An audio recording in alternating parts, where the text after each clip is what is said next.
Welcome, everybody. You are in tune to the Full Court Press as we talk playoff basketball, NBA playoff basketball. I'm your host, Cal Lee, and of course, with me is my man, 50 grand NBA aficionado, Dime Mag contributor, Warren Shaw, here to help us break down all that's going to go down this coming weekend with the NBA playoffs on the horizon. What's good, my man, Mr. Shaw? That's good, man. Like you said, NBA playoffs this weekend. Let's get right to it. Most definitely. So, based on the way that we're going to do our criteria and checks as far as breaking down and analyzing the teams, we decided that we were going to take it with four basic categories. We're going to look at the teams as far as their starters concerned, as far as their bench play, their coaching, and then most importantly, what we feel will be the X factors within each series. And we'll break down each and every single one of these matchups for you. So by all means, stay tuned with us here, Game Face Weekly, providing you with the full court press. So without further ado, let's go ahead and get everything kick-started. Of course, we're going to talk about the #1 seed in the Eastern Conference, the Miami Heat. They take on the Milwaukee Bucks. The Milwaukee Bucks finished up as the 8th seed. Shaw, I'm going to let you start it off right off the bat and give me your take on what you see as the Miami Heat being the #1 seed in the Eastern Conference. Oh, with Miami taking the season series against Milwaukee 3-1, I believe this is going to be one of the least exciting playoff series going on, definitely, because Miami is definitely the team to beat, the defending champions, and Milwaukee just doesn't have the firepower offensively or even defensively to stop Miami, especially in the half-court game or especially in transition as well. So, breaking down their starters, Miami will start Mario Chalmers, Wade, LeBron, Udonis Haslem, and Chris Bosh. And Milwaukee is going with Jennings, Ellis, Luke Richard Marmute, Ersan Ilyasova, and Larry Sanders. Again, not necessarily a who's who, but, like I said, I definitely like Miami in this matchup. Yeah, and one thing that I think will be very key as far as the starters concerned is how the backcourt play will turn its ugly head. When you look at the combination of Jennings and Ellis, while they are a dynamic backcourt, when you look at total points per game between the both of them, no one really stands out. And I think that that's going to be key, that if the Milwaukee Bucks are expected to make any kind of noise against the Miami Heat, one of these guys is going to basically have to step up and take the reins and basically be that main scorer, be that threat that the Miami Heat are going to have to fear at any point during this series. No, I agree with you there too, man. Definitely looking at that Jennings-Chalmers matchup. Jennings has to dominate that matchup. He can't let Chalmers play anywhere near the same level of basketball as he is playing.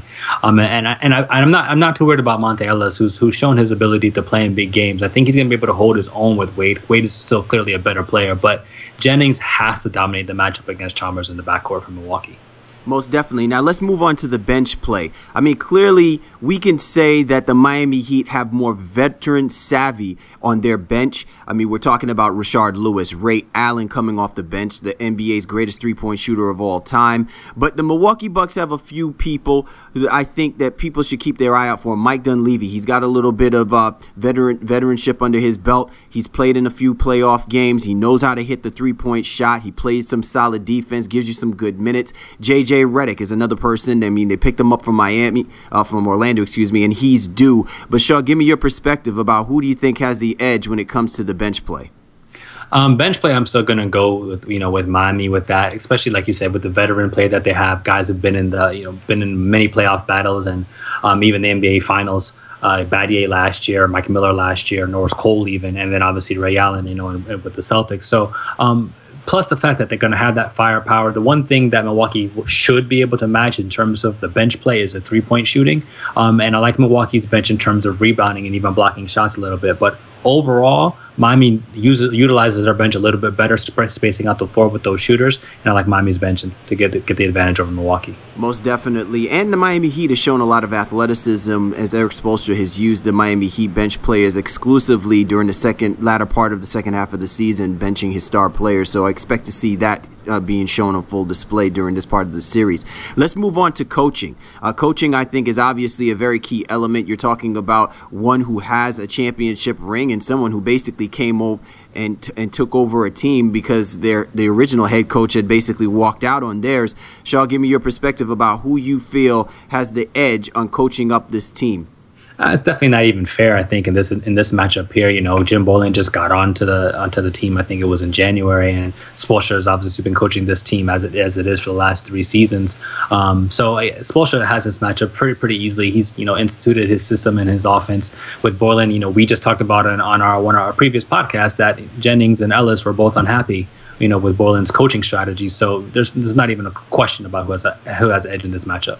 Yeah, I have to give the edge obviously to Erik Spoelstra, but I think the one key element that I would look at if you're talking about the Milwaukee Bucks is, in order to make or see that Boylen is a credible coach, he has to coach these guys to go from boys to men. In other words, Boylen needs to take the leash off of Jennings. He needs to take the leash off of Monte Ellis. I think the expectation is that if he wants to show that he knows how to coach this team, he's got to let these guys do what they do best, and that's put that ball in the basket. So we'll see if whether or not Boylen is gonna kind of like cringe under the limelight and being in this situation. I know he hasn't been at this type of level before. He's just paid second fiddle to Scott Skiles, but this is his opportunity to shine, and I think if he actually puts a couple of good key adjustments during courses of the game, he might actually stand out as a credible coach by the end of this series. Yeah, there's no doubt about that. Again, the playoffs are where everyone makes their money, so he has a definite chance here. If he can squeak out 1 or 2 wins against the Heat, then I think he proved himself a little bit, but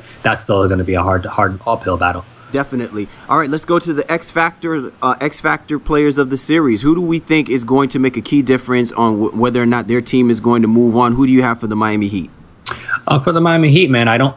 Funny thing is, I don't think they really need much help. They have 3 of the top 15 players in the league. But for argument's sake, I'm going to say the X factor is probably going to be Mario Chalmers.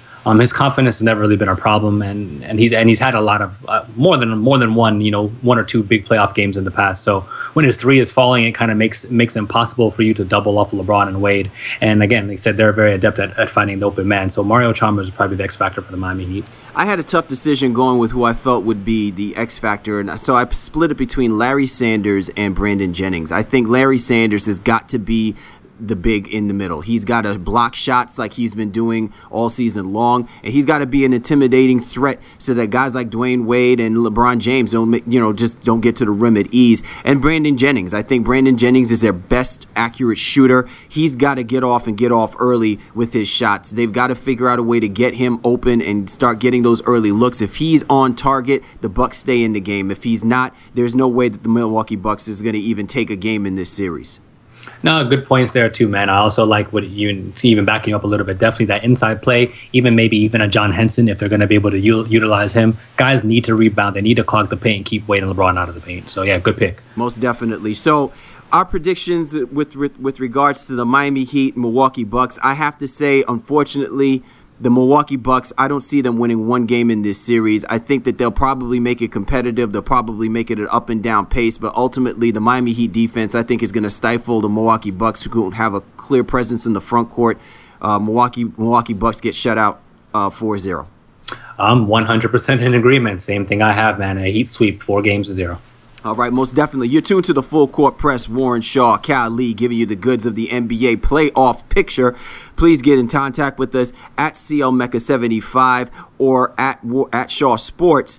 Hashtag the baseline. This is a special edition of the Full Court Press giving you the NBA playoff picture and predictions. Let's move on to the second matchup of the Eastern Conference playoffs. It's going to be the 2-seeded New York Knicks versus the 7-seed Boston Celtics. Shaw, I understand that we have a little biasness when we talk about Boston Celtics, but you have to admire the way that Mike Woodson has coached this New York Knicks basketball team. 54-28, second seed, one of the solid teams that can be a viable threat against the Miami Heat. Go ahead and give me your perspective about what you see with the New York Knicks.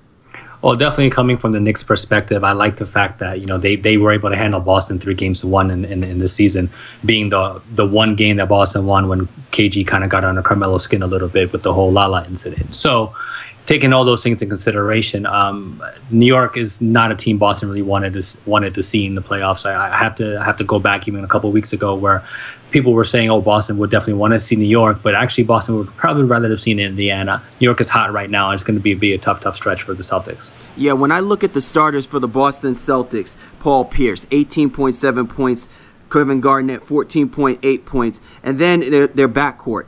Avery Bradley, barely even 10 points. Courtney Lee, barely even 8 points. I just think that this is going to be a serious problem, that the weight is going to be put on the front court starters for the Boston Celtics. Clearly, you have an emergence in Jeff Green, who can certainly be he could be that X factor, I'm sure, that we'll talk about in the next coming moments. But ultimately, it's coming down to two old veteran guys in Kevin Garnett, Paul Pierce, against one of the premier shooters in Carmelo Anthony. And I just don't know if whether or not the Boston Celtics have the legs in order to keep up with this type of team that Mike Woodson can throw at them every single game during this part of the series. It probably been different a year ago, but a year later, man, times change and legs start to get old, and Father Time starts catching up with the good players of the league.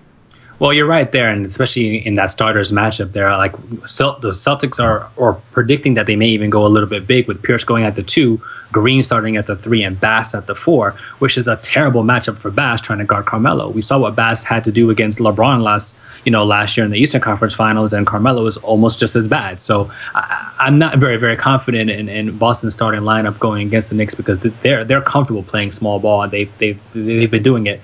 We're just now, for the Celtics, they're just now throwing Green into the mix because he's played so well, and now that starting lineup doesn't really have too much cohesion.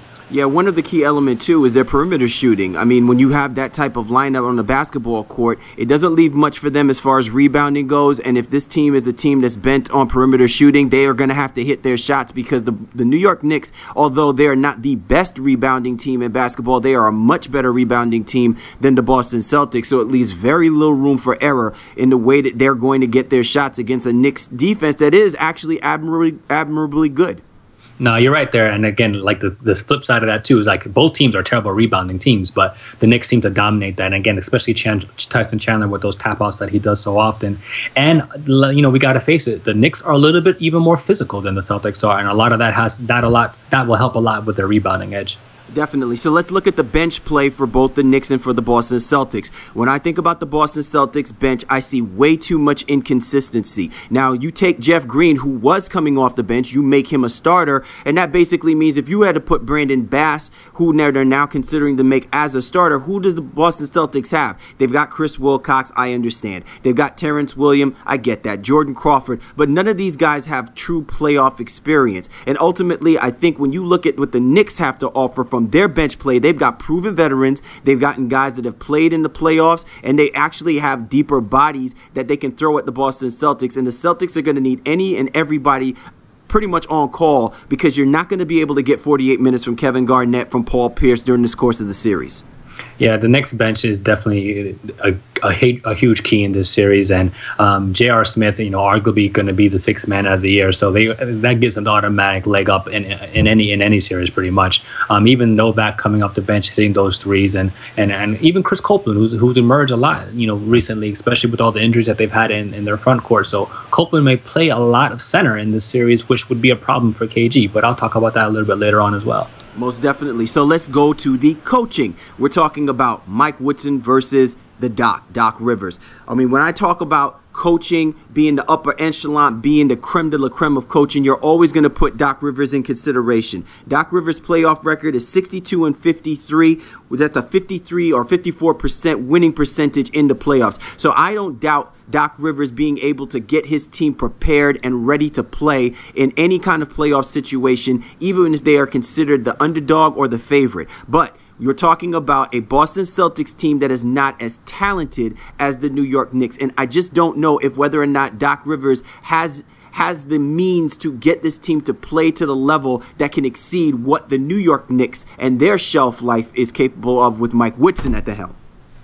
Well, if you're going to ask me just flat out who I think has the edge, I think Mike Woodson has the edge in this series, and I think Doc Rivers is actually a better coach. When it comes to the X's and O's, Doc can definitely draw up a play better than Woodson can, but who has a better handle on their team right now? I'd say that's Mike Woodson. The Knicks kind of know who they are. The Celtics have been kind of feeling their way through the season, unless they've been playing possum like a lot of people seem to think they are.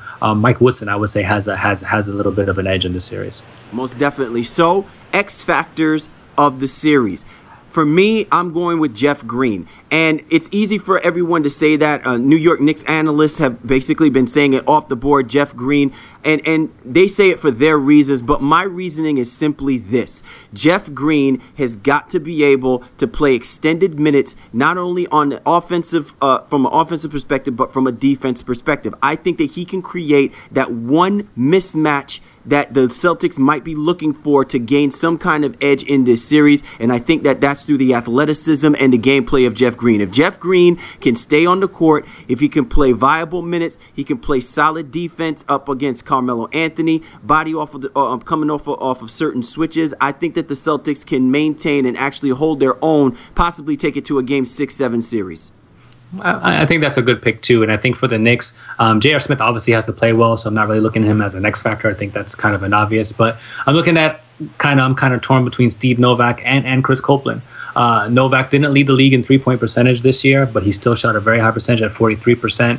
And his shooting can really turn around some games at a time because he seems to score his points in bunches. So all of a sudden, it's a 2-point game, and then Novak comes in, hits a couple threes, and you're down 9-11 points. So I look for Novak to be a huge factor in this series, and Chris Copeland. Like I said earlier, if Copeland is playing at the center, especially out there with KG, and Copeland is a perimeter guy, that's going to take KG away from the glass, and the Boston can't afford to have KG away from the glass. They need all the rebounding help they can get. So Steve Novak and Chris Copeland could really turn around this series in favor of the Knicks. All right, so let's get right to it. Let's get to the predictions. For me, and the way that I looked at this situation, I looked at it really hard. I felt that maybe the best situation for the Boston Celtics would be playing the New York Knicks in the playoffs, and I felt that way 2 weeks ago.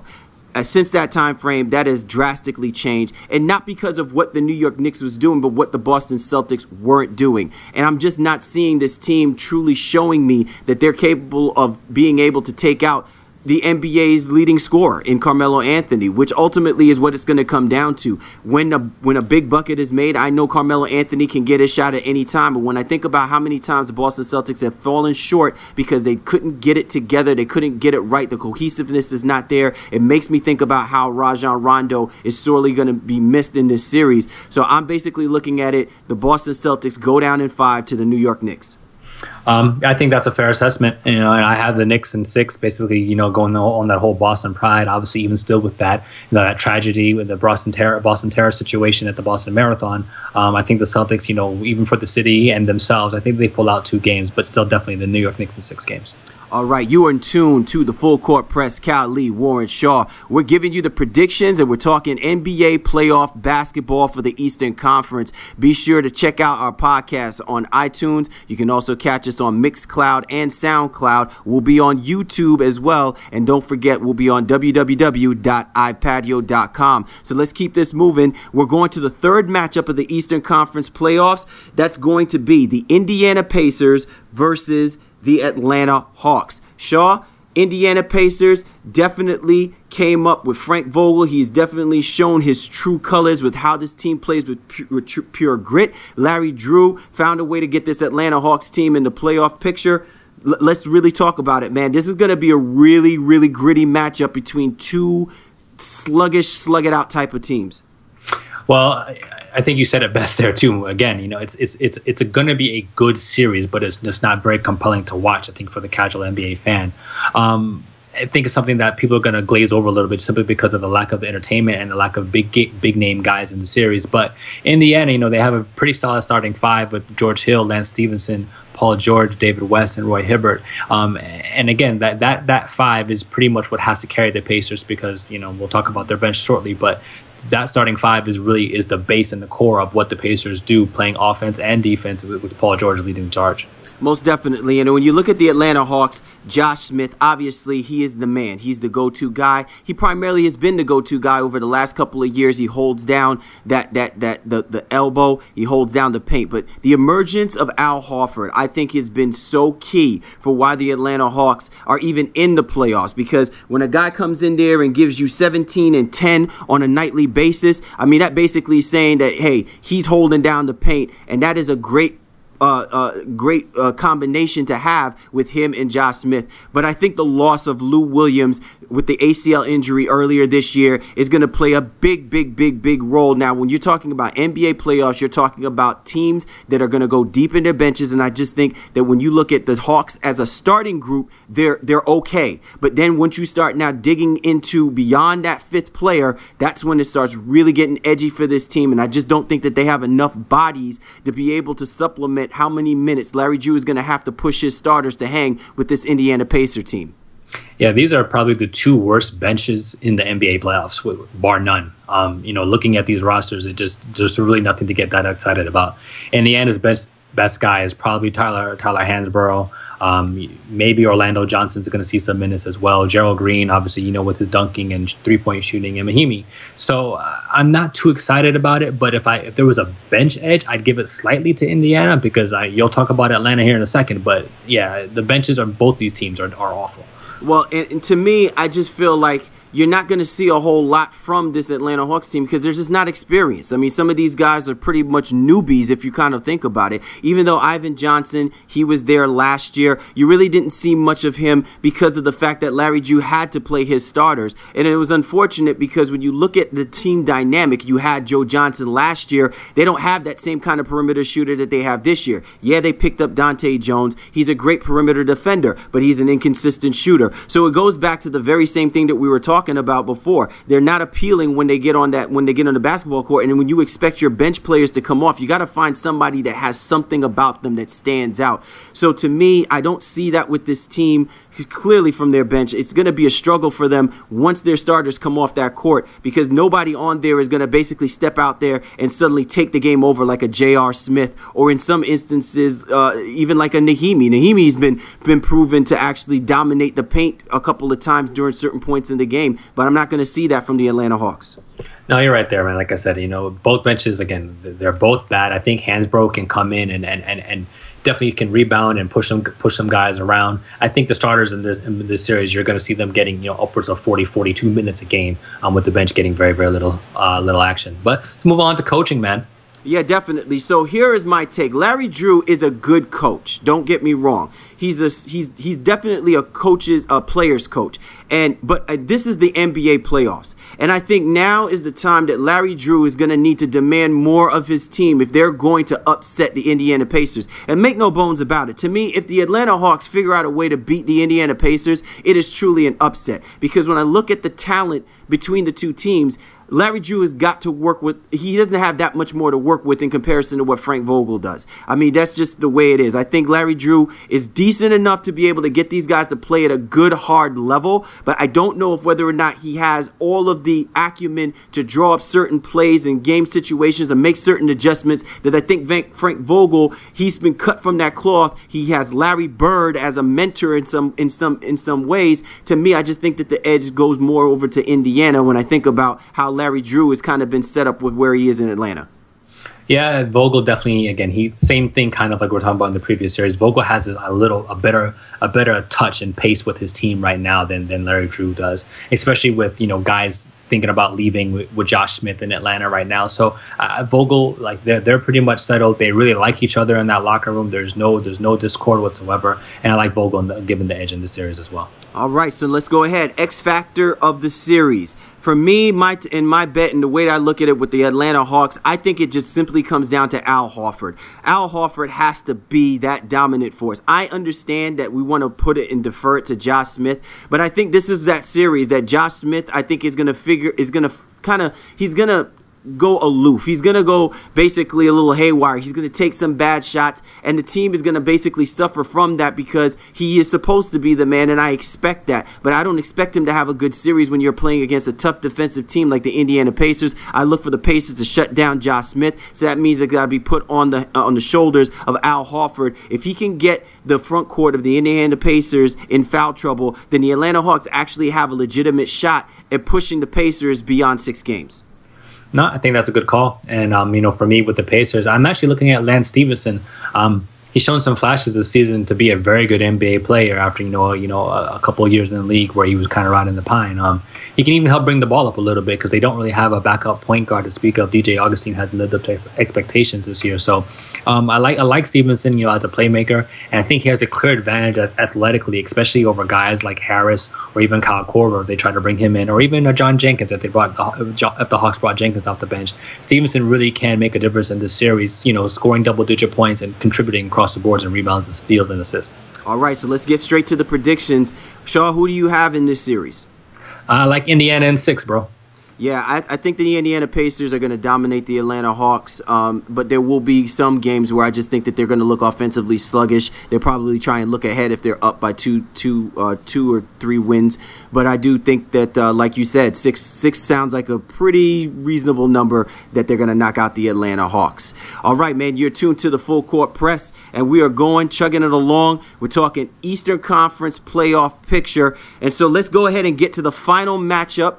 This is the 4-5 where we're talking the Brooklyn Nets versus the Chicago Bulls. And Shaw, I actually am looking forward to this matchup because you've got two talented, tough-minded teams that are going to basically be brawling, but I think it's going to be brawling in a very good way. I look for the Brooklyn Nets to bring out the best in the Chicago Bulls team. Give me your perspective about the starters for the Brooklyn Nets. Well, first of all, Chicago won the series 3-1 in the regular season. So that was a little bit surprising looking at the numbers. But yeah, with the Nets, Darren Williams is obviously their catalyst, and since the All-Star break has been absolutely phenomenal. We showcased him a little while ago in a couple podcasts, maybe 2-3 weeks ago. Averaging almost 24 points a game since March 6th, and almost 9.8 assists. So Williams is awesome and is back to his elite status. Joe Johnson, Gerald Wallace, Reggie Evans, and Brook Lopez, round out that starting five.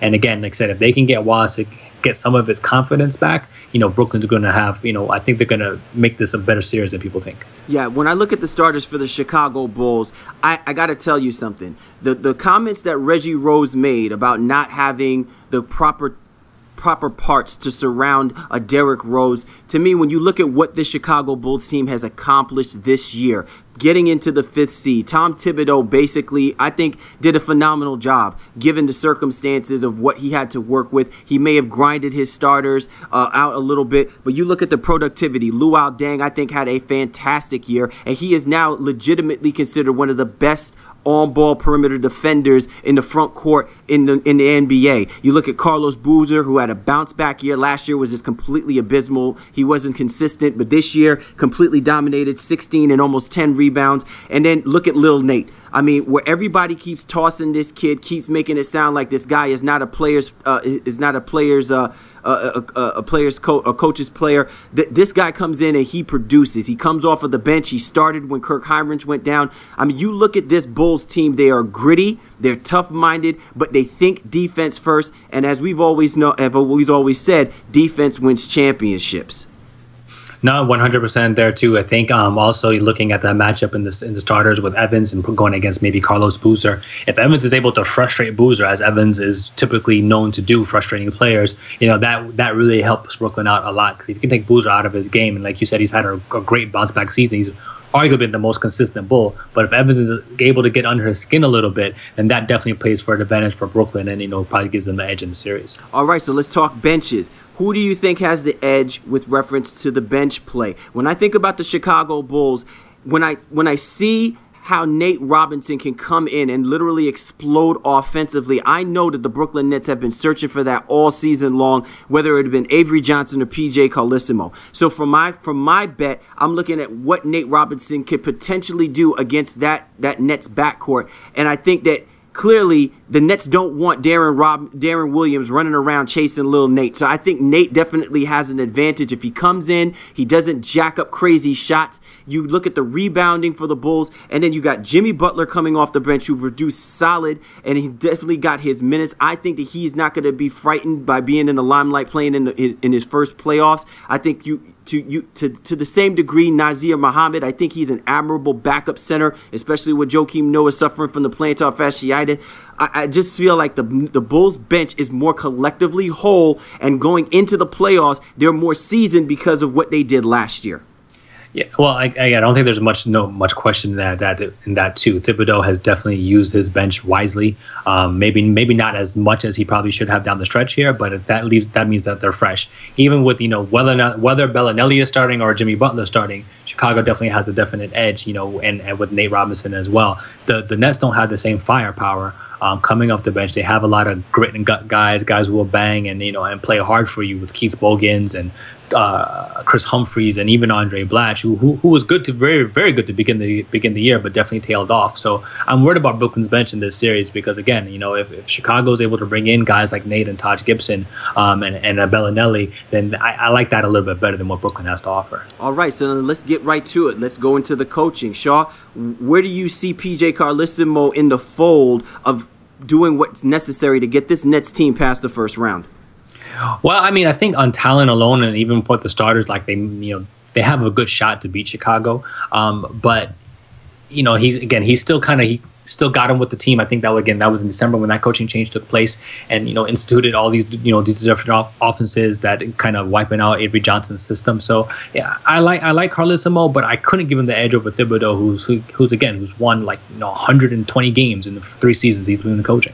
Yeah, Tom Thibodeau to me is just a class act. The guy is a mastermind of defense, and I think that what this does come down to, it comes to matchup. And Tom Thibodeau has been known to force bad offensive matchups with his defense. And I think clearly when you look at what PJ Carlesimo is going to have to work with, because he didn't have the opportunity to deal with it as a head coach in the beginning of the season. I think it's going to come to play when these two are going to basically clash in the first round of the playoffs. I think the Bulls are a much headier team, and I think Tom Thibodeau is going to be able to work his players around to get the best possible matchup from a defensive perspective, because I think that as long as he can keep the score as low as possible, the Bulls have a better shot at beating the Brooklyn Nets as far as this series is concerned. So yeah. With that being said, Shaw, and I know you're etching to talk about who you think your X factor is going to be. Who do you have as the X factor for this series?